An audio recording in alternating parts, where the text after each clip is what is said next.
Aforementioned Disability, a large set of unfinished stories by BleedingEquine. Chapter 13, Fallout Equestria, Broken Promises, with 1,063 words. Sand.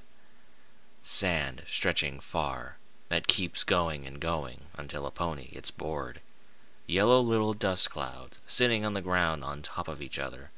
Innumerable amounts of sand crystals just doing nothing, while once in a blue moon they might get caught up in the wind to be spread somewhere else. Trekking through this god-awful sand is a pain that ponies like me loathe to the point of divine hatred. Hooves get caught with this stupid crap and you have to take off the dust with a rag or some shit. Whatever, at least it's all worth it somehow, even though I have to go through almost miles and miles of dry dirt. I'm almost to where I gotta go. That bastard better not be high on Dash again, or else I'm gonna throttle his precious equipment. A mahogany hoof stepped onward toward the desert. Little hoof prints marked the sand where it tread. Her orange mane twirled elegantly against the wind while she moved forward. In full blast, the sun in the sky lit powerfully, and it warmed her skin even when the leather jacket she wore. She continued to walk forward through the endless mass. Over time, the sun began to lower down towards the night time. Watching the moon up high gave a feeling of an incredibly long stiffness to her legs. It would hearken to the 1,000 years that Princess Luna endured so long ago. Finally, she couldn't take it any more, even down to the experience of traveling this much. She stopped, her legs shaking from exhaustion.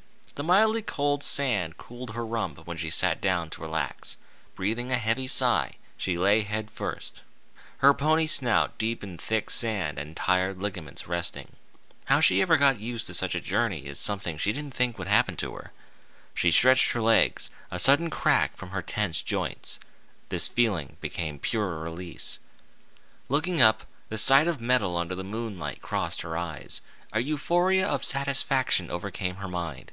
She finally arrived, and with the promise of no more texture of this horrid sand scraping the bottom of her hooves. Pushing herself up, her hooves moaned in anger at her. She ignored their cries, as nice as their counsel may be. Getting closer to the establishment gave a better view of what she remembered. A massive metal complex with a large round satellite sitting on top having 2 stories, and a large metal fence surrounding the place that were 3 times higher than an equine's body.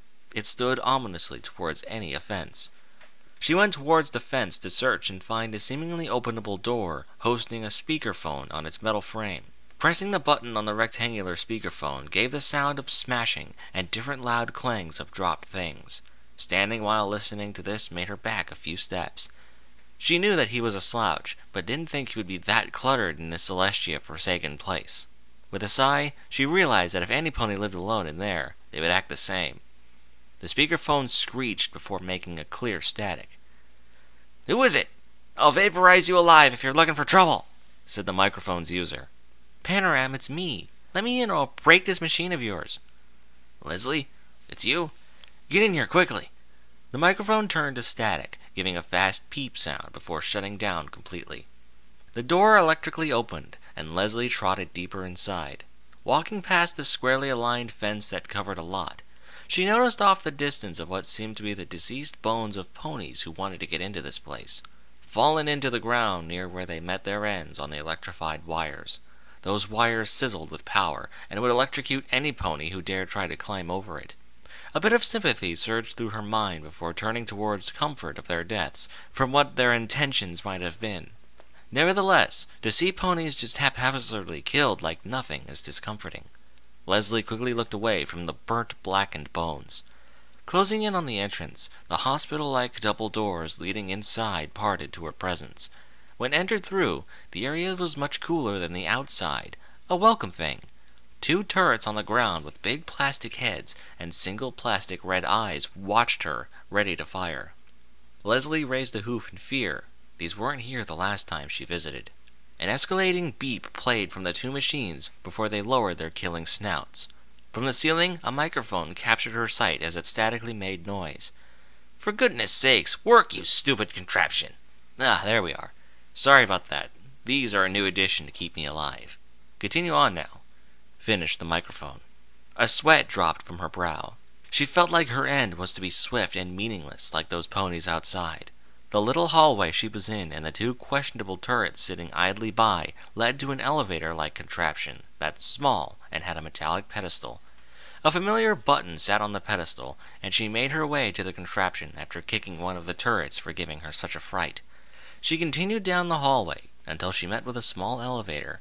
She pressed the button and elevated up to the second story, giving an odd feeling of discomfort in her shaky legs. The machine took her upward till she became face first towards a metal door. A sudden quick beep, and it opened without any hooved handling. She trotted through until she got a better view of the surrounding area. It seemed she was in a lounge that contained a working refrigerator, oven, and cupboards made entirely of white plastic.